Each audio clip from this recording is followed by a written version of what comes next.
A narrow dirt path winds through a misty mountain valley. At its edge, a man in patched robe stands watch, a curved blade at his hip, eyes steady on the horizon. He's not a soldier. Not a noble. Just a hired guard for a local landowner, sworn to protect rice fields and tax shipments.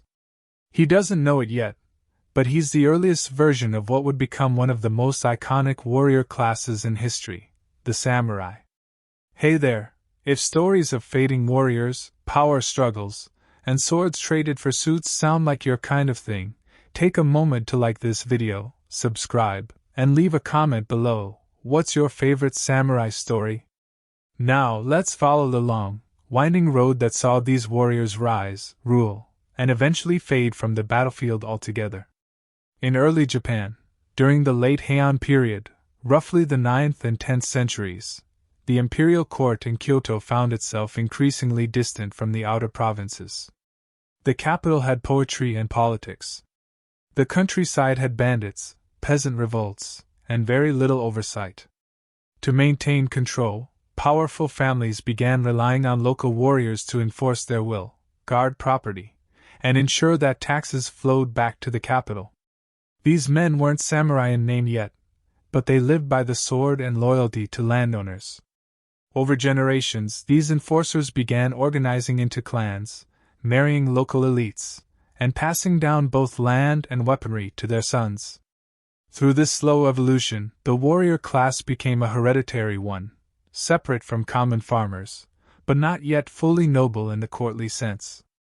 It was during this period that the word samurai, meaning one who serves, began to gain cultural weight. These warriors weren't kings or rulers, they were retainers, sworn vassals who served the landowning elite, often to the death. Their loyalty became a currency, their reputation a shield. Two clans in particular, the Taira and Minamoto, would rise above the rest.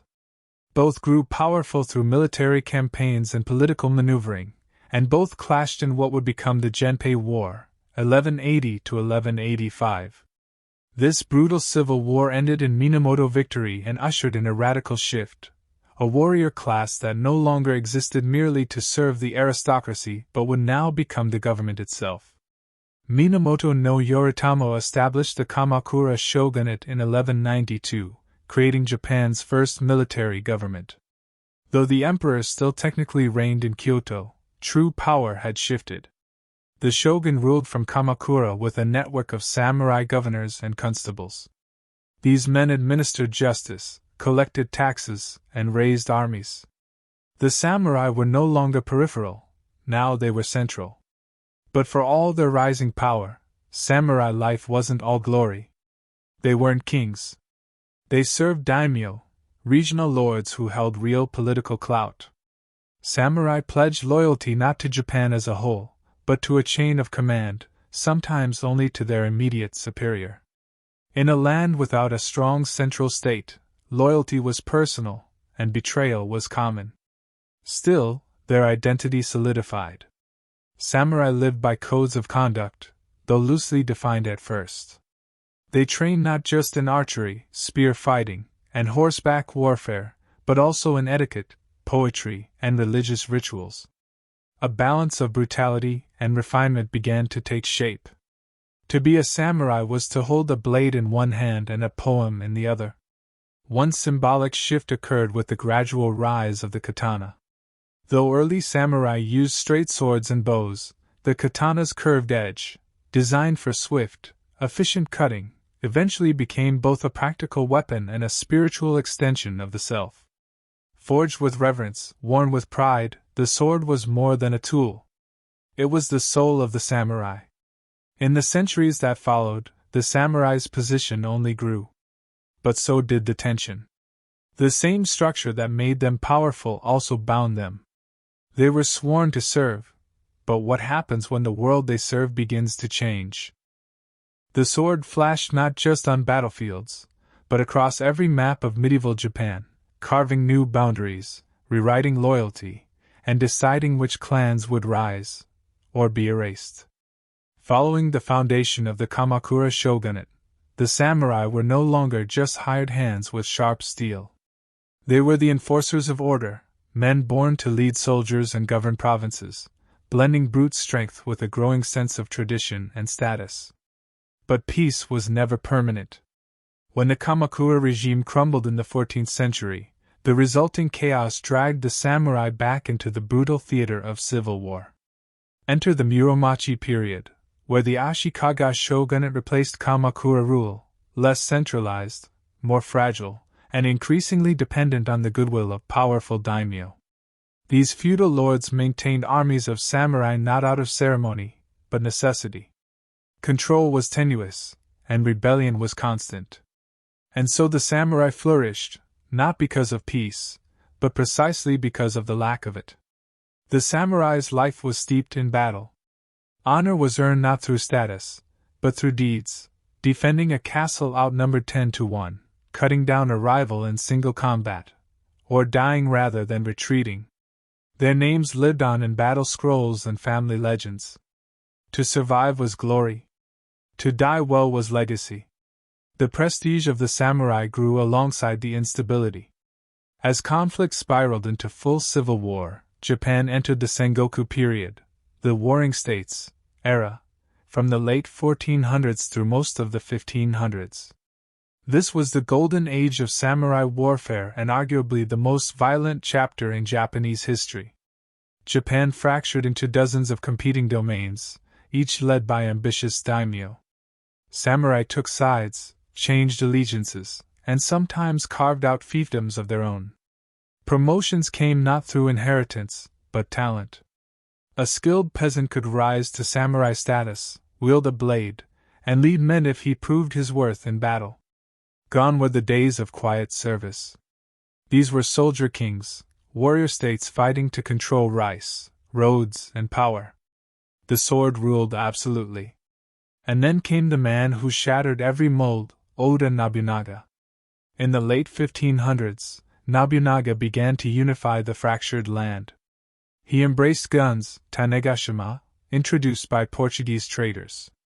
His troops marched with matchlocks, and his tactics rewrote warfare. For the samurai, this was a turning point. Sword met gun, tradition met innovation, and the battlefield evolved. Nobunaga didn't abolish the samurai, but he made it clear that skill alone wasn't enough.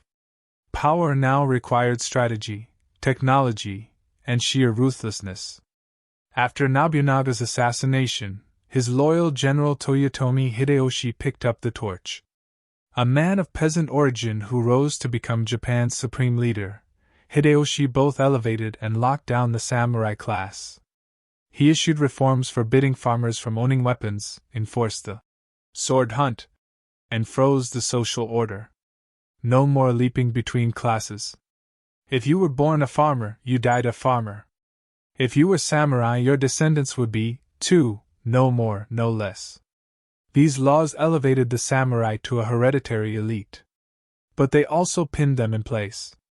By the time Tokugawa Ieyasu defeated his rivals at the Battle of Sekigahara in 1600 and founded the Tokugawa shogunate, the samurai had become both powerful and boxed in.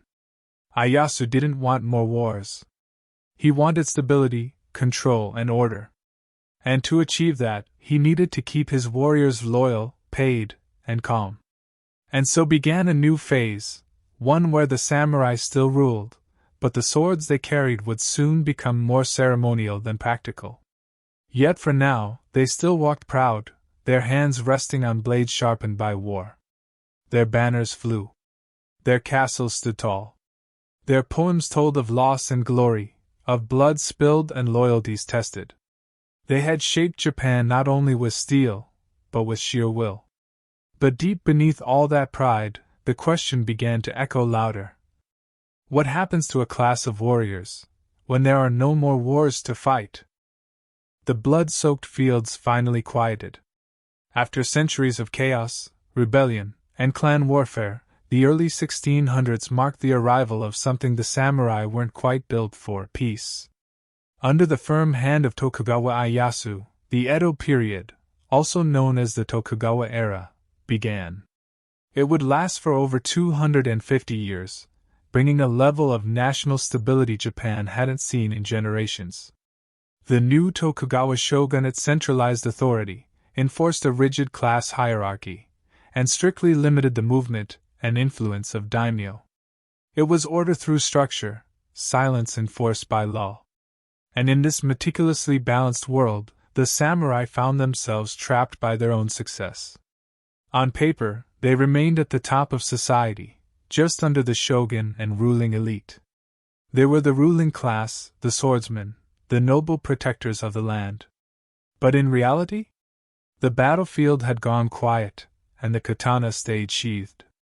Their swords remained on their hips. But their enemies had disappeared.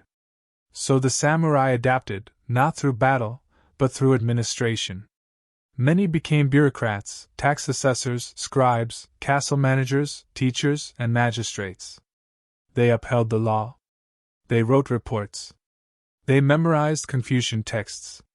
They were still called samurai, but they were, increasingly, desk warriors. This shift was not easy. A class forged in the fires of war was now told to wield ink, not steel. To issue orders, not charge. To study the classics of China instead of the formations of cavalry. And as the Tokugawa era wore on, the identity of the samurai began to stretch thin between duty and irrelevance. Still, there was Bushido, the ever-present way of the warrior. Though it hadn't been a codified doctrine in earlier centuries, during this period, it was slowly refined, polished into an ethical and spiritual code. Loyalty, discipline, honor, self-sacrifice. Even in peace, the samurai needed to feel like their lives had meaning, and Bushido became that meaning. It was less about battle and more about how to live properly, and die properly, in service to one's lord. Many clung to this code with reverence. Others quietly struggled. Because life under Tokugawa rule wasn't easy for everyone, especially not for the lower-ranking samurai, who relied on stipends from their lords. These payments, often made in rice, didn't always keep up with inflation or changing costs. Samurai couldn't farm. They couldn't trade or do business. It was considered beneath their class. And yet many found themselves in debt, unable to afford the very lifestyle that their status demanded. Some took on second jobs in secret, running schools, fencing lessons, even moonlighting as bodyguards. A few married into merchant families. Others, more proud, sank into poverty with silent dignity. Still, the structure held. The samurai walked the streets with blades at their sides, whether they could afford a new kimono or not. A pair of swords, katana and wakizashi, remained the official uniform of their rank. No other class could carry them. The daimyo stayed in power under the shogun's watchful eye. The country was closed to foreign influence. And for nearly 2.5 centuries it worked. But nothing stays frozen forever. By the late 1700s and early 1800s, the edges of Tokugawa peace were fraying. Famine struck. Economic disparity widened. Merchants, supposedly the lowest class, were growing rich, while samurai, supposedly the highest, were going broke. This reversal stung. The merchants built lavish houses, hosted poetry salons, and dined on luxuries. The samurai borrowed money from them just to keep their homes. Some samurai resented it. Others quietly admired it. But the contradiction couldn't be ignored. Then came the whispers from beyond the seas. Though Japan had closed its doors to most of the world, maintaining limited contact with the Dutch and Chinese at Nagasaki, information still trickled in. The world was moving. Empires were growing. Industrialization was transforming warfare and wealth. And Japan? It was still playing the same tune, while the rest of the world was changing instruments. For the samurai, this news was troubling. What use was Bushido against steamships? What value did a sword have when foreigners were arriving with rifles and diplomacy? The final act of samurai power was approaching. But they couldn't have known that the very peace they had enforced so well would be the same force that would erase them. Not with blood, but with policies and progress. The waters of Edo Bay were calm the day the ships arrived, but their hulls were black, wide, and belching steam like metal beasts. In 1853, Commodore Matthew Perry's American fleet anchored off the coast of Japan, and with it came a message: "Open your ports, or we will open them for you." For the Tokugawa government, it was a moment centuries in the making, and a moment for which they were utterly unprepared. The world had changed. Industrial empires roamed the oceans. Trade was no longer a polite offer, it was a demand. And Japan's self-imposed isolation had left it fragile in the face of modern powers. For the samurai class, this intrusion was more than a diplomatic crisis. It was a spiritual shock. They had trained for war, studied the code of Bushido, maintained their honor and their swords, even as the rest of society moved quietly forward. Now, foreigners were arriving with cannons, treaties, and machines that defied imagination.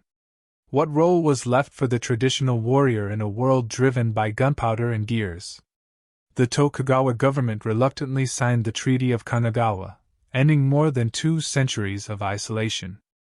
Other Western nations followed quickly, each securing trading rights and extraterritorial privileges. The samurai watched as the old order began to unravel, not with a bang, but with a handshake. The instability that followed revealed just how brittle the Tokugawa system had become. Discontent simmered, especially among low and mid-ranking samurai. Their stipends were worth less every year. Their debts to merchants grew. And now, with foreign powers visibly strong and the shogunate appearing weak, many began to question their loyalties. Some still clung to the old ways. Others turned to new ideologies. 2 major factions emerged: those who sought to preserve the shogunate through cautious modernization, and those who wanted to restore full power to the emperor. The latter believed that only a return to imperial rule could unify Japan and preserve its independence. Their rallying cry? Sano Joy. Revere the emperor, expel the barbarians. Among these imperial loyalists were many young samurai from Satsuma and Chashu, southern domains that had remained relatively independent and well-armed. These men were educated, disciplined, and fiercely committed. They saw in the emperor not just a divine figure, but a symbol of national unity. The stage was set for conflict. Tensions escalated. Political assassinations targeted Westerners and pro-shogun officials. Armed clashes broke out in Kyoto and other cities. The shogunate, increasingly paralyzed by indecision, struggled to respond effectively. Then, in 1868, everything shifted. The Bashin War began, an armed uprising led by the imperial loyalists of Satsuma and Chashu against the shogunate. And in a moment thick with historical irony, it was samurai against samurai. Some fought to preserve the Tokugawa order. Others fought to destroy it in the name of the emperor. They wore the same armor, carried the same swords, and bowed with the same solemn precision, before killing one another in the name of a better future. It was a brief but intense conflict. And the outcome was clear.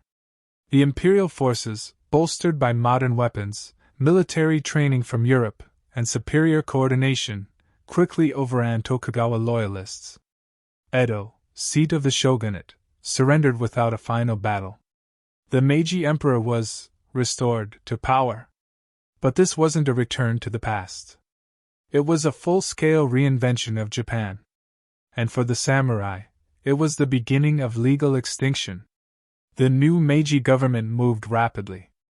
In a matter of years, it abolished the feudal domains, replacing them with prefectures governed by centrally appointed officials. Samurai stipends were commuted into government bonds, many of which plummeted in value. Then came the most symbolic blow, the 1876 Heitoriai Edict, which banned the wearing of swords in public. For a class whose entire identity had revolved around the blade, this was more than a regulation. It was a funeral. Now, a merchant could walk freely while a former samurai was fined for displaying the very symbol that had once defined him. Some tried to resist. Former warriors organized protests and minor uprisings. The most dramatic came in 1877, with the Satsuma Rebellion. Led by Seigo Takamori, a legendary samurai and once a key Meiji official, the rebellion was a final, desperate attempt to reclaim samurai honor. But the world had changed. Seigo's warriors, dressed in armor, wielding swords, faced off against a modern, conscripted army with rifles and artillery. It was not a fair fight. And it ended with Seigo's death, whether in battle or by ritual suicide remains debated, and the final symbolic end of the samurai's military relevance. Yet, even in defeat, the image of Seigo Takamori became mythologized, a man who died with dignity, refusing to surrender his values. His statue still stands in Ueno Park, Tokyo, clad in humble clothes, a loyal dog at his side, watching over a city that no longer belongs to men like him. And just like that, the warrior class that had once ruled Japan, defended its lands, and shaped its culture for centuries, was gone. Not by obliteration, but by reform. The battlefield was quiet now. The swords had been laid down, the armories emptied, and the last embers of rebellion smothered under the forward march of modernity. After the Satsuma Rebellion's collapse in 1877, the samurai no longer held any official place in Japan's evolving social structure. They had no land, no stipends, no rights to wear swords. The edifice of centuries had been cleared away in less than 2 decades. And yet, the story was far from over. The Meiji government, now firmly in control, had no intention of returning to the past. Japan's leaders were obsessed with transforming their nation into a world power, strong, respected, industrial. To do that, they needed a new kind of society. One based not on feudal hierarchy, but merit, efficiency, and national unity. The samurai, by tradition, training, and temperament, were ill-suited for this new world. Many struggled to adapt. Thousands fell into poverty. Others became bureaucrats or schoolteachers. Some tried business ventures that failed spectacularly. A handful joined the very military that had replaced them, serving as officers in the conscript army. But the transition was jarring. A man who had grown up believing his sword was an extension of his soul now found himself in a uniform, following orders from former peasants. It stung. And yet, something unexpected happened. Though the samurai were disappearing in fact, they began to reappear in spirit, this time as a carefully cultivated myth. The Meiji government, having erased the class, began to resurrect the ideal. Not the messy truth of samurai politics, feuds, or debt, but a clean, heroic image. A symbol of self-discipline, sacrifice, loyalty, and national pride. Something that could inspire young students, soldiers, and citizens alike. In schools across Japan, children were taught about Bushido, now reinterpreted not as an old warrior ethic, but as a moral compass for modern Japan. Textbooks told tales of samurai valor. The government-sponsored writings of thinkers like Naito Benatsu framed Bushido as Japan's equivalent of chivalry, aligning it with Western virtues while maintaining its exotic Japanese edge. It worked. The ideal of the samurai was easier to digest than its reality. The violence, the political betrayals, the inner conflicts, that all faded into the background. What remained was a national archetype, calm under pressure, loyal to the emperor, ready to die with honor. As Japan entered the 20th century, this image deepened. During the Russo-Japanese War, 1904 to 1905, Japanese soldiers were framed as spiritual descendants of the samurai. Discipline, obedience, and fearlessness were emphasized. The samurai legacy became a recruiting tool, a way to frame modern warfare as a continuation of noble tradition. It didn't stop there. By the 1930s, as Japan pursued imperial ambitions and militarism intensified, the samurai myth was at full volume. Propaganda portrayed soldiers as heirs to an unbroken line of honor-bound warriors. The concept of dying for one's country, particularly through self-sacrifice, was elevated to almost religious status. Kamikaze pilots in World War II were told they were like the samurai, offering their lives in purity and duty. Young boys read picture books glorifying Seigo Takamori and Minamoto no Yoshitsune. Samurai values were everywhere, even though the samurai themselves had been gone for nearly 70 years. And yet, even as the government twisted the image into a tool of war, something genuine persisted beneath it. In homes across Japan, old swords were still displayed in honor. Family lineages were still traced back to warrior ancestors. The principles of personal discipline and service continued to resonate, not because the government said they should, but because they had roots. Deep ones. Then came 1945. Japan's defeat in World War II shattered everything: the military, the empire, the national mythos. Occupied by Allied forces, the country disarmed, literally and symbolically. Bushido was scrubbed from textbooks. The glorified samurai ideal, which had once stood as a pillar of nationalism, was now viewed with suspicion, even guilt. And yet, again, the image survived. In the post-war era, the samurai came back not through politics, but through art. Filmmakers like Akira Kurosawa reimagined the samurai not as propaganda symbols, but as complex, conflicted individuals. In Seven Samurai, 1954, Ronin protect a village not for honor or wealth, but because it's the right thing to do. In Harakiri, 1962, the hypocrisy of samurai codes is exposed, revealing a man crushed by a system that no longer honors its own values. These weren't legends. They were portraits, vivid, haunting, and painfully human. Audiences connected. So did the world. Western directors borrowed the style. The lone samurai became the blueprint for cowboys, gangsters, and space heroes. From Star Wars to John Wick, the stoic warrior with a code became a global icon. The swords may have been melted down. The castles turned into museums. But the soul of the samurai? Still walking. Still watching. Still teaching lessons in silence. The footsteps echo faintly now, no longer the heavy tread of armored warriors on stone but softer, cultural imprints carried forward in film, literature, and the quiet values passed from generation to generation. Though the samurai class had been dismantled by policy, outpaced by industry, and buried under a century of reform and war, they had not vanished. They had transformed. In post-war Japan, the samurai became a subject not of politics but of introspection. Gone were the official uniforms and the state-mandated textbooks. In their place came a surge of creativity. Writers, artists, and directors returned to the samurai not to glorify, but to understand. They picked at the layers, examining loyalty, grief, vengeance, failure. Kurosawa's Throne of Blood reimagined Macbeth as a doomed samurai in a fog-drenched world of ghosts and betrayal. Rurouni Kenshin, a manga and later anime, told the tale of a repentant swordsman wandering a new Japan, vowing never to kill again. In these stories, the samurai wasn't just a warrior. He was a question. How do you hold on to honor when the world around you has changed? And yet, the appeal of the samurai wasn't just domestic. Globally, audiences were captivated.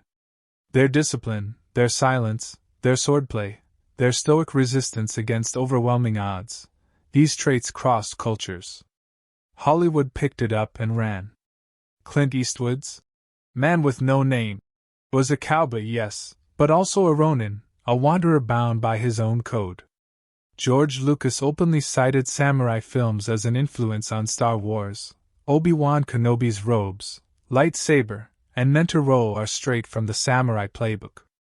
Even modern characters like John Wick carry the spiritual DNA, isolated, deadly, governed by honor rather than law.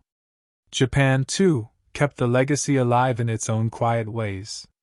Kendo, the way of the sword, flourished as a martial art. It wasn't about violence, it was about discipline, spirit, posture. Practiced by students and businesspeople alike, it became a daily, embodied form of reflection. Schools continue to teach lessons on historical figures like Tokugawa Ieyasu and Seigo Takamori, not to glorify, but to remember. Museums displayed armor not as trophies of war, but as cultural artifacts, carefully lacquered, symbolically painted, and eternally still. And in everyday life, echoes remained. The strict etiquette in business meetings. The deep bow of apology. The group-first mentality that defines much of Japanese society. These are not direct descendants, but spiritual cousins, remnants of a world where status, loyalty, and discipline were everything. Of course, modern Japan is vastly different. It's democratic, urban, digital. Swords are for ceremony, not survival. The samurai are no longer rulers, nor are they relevant to law or politics. But ask a child in Tokyo to draw a hero, and many will sketch a figure with 2 swords at his side and a calm, unreadable face. In death, the samurai became more flexible than they had ever been in life. Their story, once confined to the provinces of old Japan, now stretches across genres and continents. They live in pixelated video games, in comic book panels, in the quiet intensity of a tea ceremony, in the silent nod of respect between strangers. They have become symbols not of war, but of principle. Not of conquest, but of character. Not of the past, but of the timeless struggle to stay true to one's self when the world no longer recognizes your place.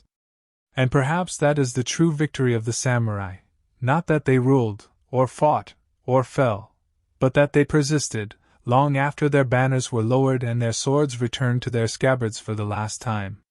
They remind us that while power fades and systems crumble, the values we live and die for can become something far more enduring. They can become legend.